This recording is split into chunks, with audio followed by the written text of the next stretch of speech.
Hey guys, it's Dual Blade here, and I'm with Jesús Fabre from GameStarters.com, and we're going to be talking about the title he's working on is Flat Kingdom, right? Yeah. And we're just going to be asking questions primarily about how he works with the company in Mexico, you said, and how many hours you put in and everything like that, really. So what would you say is the most difficult part, really, about working there? The most difficult part about working in Mexico? Yeah. Well, primarily, like, you said you worked like at least 14 hours a day. Yeah, we've been working a lot. Not me, everybody in the team. We have been working a lot to push this game out. It's been a long way for Flat Kingdom to come out. 27 months of work. This project is really important for us as a publisher and for the developers, as this is the first major title they put out on the market. Is now on PC, and it will be later on will be on consoles too, PlayStation 4 for now. So this game it has been my main focus since I came to Mexico. I came by 1st of April, and I've been working on it even during the weekends, because once you launch a game, you really need to pay lots of attention to everything you get, like every email from the press, every YouTuber or streamer who wants to play the game, stream it. It's really important to respond fast. So because you are talking to people who are not thinking about, okay, today is Saturday or Sunday, so I won't work. They do a stream every day, every hour, so you will never know. So when I check my phone, I always check my email, I check my social networks and the social networks of the game, and I look for mentions of the game, like quote Flat Kingdom, like to see if somebody said something about it, like some feedback or anything. So it's been a continuous work, even by night. I couldn't rest until I know that, okay, nobody needs me. The game is going okay in terms of, like, nobody has a question that hasn't been answered. So we're trying to take as much care as we can with this game.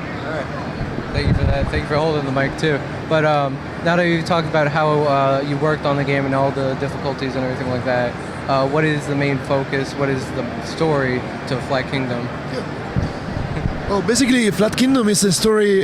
Tells a story of a 2D world, the Flat Kingdom, as the name says, that is becoming 3D because somebody stole a jewel, and this jewel is one of the 6 jewels that keeps the world bidimensional. So you need to go after the guy who robbed the jewel that's called Hex, and for rescue the princess too, you need to find that guy who put her in a sack and run away with the jewel and the princess. So the point is that you need to learn how to use your ability to change shapes wisely, and it's not easy because you are in a world full of dangerous environment and dangerous enemies. So the mechanics are they go in a rock paper scissors style. So you switch shapes from circle, triangle, and square, and you need to find the enemy with the opposite shape. Let's say you are a circle. I need to change my shape to beat you into a triangle. If you change your shape into a square, I need to be a circle, you know? Yeah, and also think that every shape has a different skill set. So as you progress in the story, you learn how to do triple jump, how to do flat bullet, and throw yourself against a wall to break it. So it's interesting how you progress and how the challenges change and go harder. Thank you for that. And you said they were going to be coming on consoles eventually, but as of right now, it's just on PC and Windows primarily. Yeah. Just working on that. And it's just the full game, or is it just version 1? Are you ever going to add any updates or anything like that to the game? Well, the game is full at the moment. But based on all the feedback we are getting from the community, that they have been awesome with us. They really love the game. It's a game that looks simple, that looks like, okay, it can be a kid's game, but once you start playing, you see that colorful doesn't mean simple and doesn't mean that it's not challenging. So they get very surprised when they play it, and they discover all the depth that it has. So basically, the game is gonna have some changes for the good. I cannot say exactly what we are going to do to the game, but the core game will still be there. But we may add some extra modes to the game, maybe some extra content that will eventually be also on the PC version. But we really want to build upon what's done. So any feedback we are getting here from players, we are taking good note of it. So when we come back to Mexico, we are going to fix it and try to come up with another much better update. So the game will be always evolving until we release on consoles. But we don't have in our minds, we don't have a date where we are going to, okay, let's forget about Flat Kingdom. For us, Flat Kingdom is our first project, and it's super important, but even more important because it's the first one. So we want to make it good. And you said this is the first project, right? And your other company also has 2 other projects as well. Which projects were those? Yeah, basically we are a publisher and incubator of indie games. So what we do is to find the indie games that we think that have potential, and we help the developers with a place to work, with funding, with tools to develop the games, and finally with the publishing, pushing the game out and bringing them to events and sending the game to the press and trying to get them interviews. So basically the other games we have here only 3, but we have other projects that are not better known at the moment because we are focusing on those for now. So one of them, the next one, is a Realm Walk of Soul, that is a puzzle horror adventure that will put you in the shoes of a teenager girl who needs to make her way through a very interesting and creepy world that is in her head. So she needs to find herself. He needs to find herself through the puzzles of this adventure. And those puzzles are presented to you by weird creatures that are in your imagination. So with this game, we want to create an intimate relationship between the player, the game, and maybe if the player want to watch another player watching, he will be able to participate in this other game using Twitch. You said how the audience usually. Thank you for holding it. You just said I remember we were talking before. You said how the audience reacts with how the person plays the game will create a mood for that game specifically. Really, with Twitch. Can you repeat? You said that they would be able to interact with the game depending on how the streamer's audience reacts to it as well. Yeah, they will be, because we are planning to implement a very nice, interesting mechanism that will integrate Twitch in our game.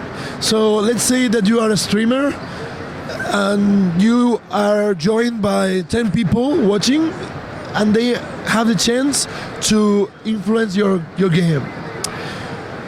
Depending on their mood, they can be sad, and there's an NPC who could be sad. Or maybe they can make a door to be closed until a certain time. Or they can make something change in the game. So the adventure will evolve depending on how your audience react. And it will be similar to play together philosophy, like a local multiplayer, but it's not. It will be more like a conditioned gameplay. So I will put the limits. I will create deviations in the storyline for you? And the last title we were playing while we were waiting for you before was Lobo with Shotguns. It was more of a like a 70s or 80s sort of cartoon effect, and most of the games you have here to look for it usually catches someone's eye, and everyone's come running over here to go and see it. So what's that one about? About Lobo with Shotguns. Well, Lobo with Shotguns is the next big hit. It's not big at the moment, but it will be a big hit. We really think that it can become a great game and a very unique project. That this is already is a very different and full of personality game. So it's the story of Joe Lobo, who is a badass werewolf who needs to bring back his girlfriend from the claws of the Crimson Monk. That is basically the bad guy of this story, who is a sorcerer who has turned all the prisoners of the jail into monsters. So basically, the city is full of huge and weird zombies and evil creatures waiting for you. You are a character that you are kind of the typical badass character of the American movies, and you need to prove people, the society, that you are not guilty of killing your girlfriend, because your girlfriend is still alive, and so that's why you need to rescue her. The sister of your girlfriend, Bianca, is going to help you with her magic powers. So that takes shapes into a beat 'em up style of game, like Streets of Rage, like Cadillacs and Dinosaurs, Double Dragon. So basically you need to make your way through those huge monsters and also like hordes of zombies and any kind of C movie character that you will find using your shotguns. Your shotguns are part of you. You are nobody with them. So basically you have your regular ammo that's infinite, and then you pick up other types of ammo, like electric bullets, like a flamethrower, all that stuff. This game is only 4 months in development, and we really hope to make it much bigger and much complex and much more deep. All right, thank you for that. It was a nice talking with you. I really enjoyed going and talking about each one. They were all very interesting, from the gameplay to how to look to everything, really. So thank you for that. Thanks to you. Anytime. Yeah, and I love trading the mic off from one to another like that. All right, this is Dual Blade again for Rectify Gaming, and we'll see you guys later.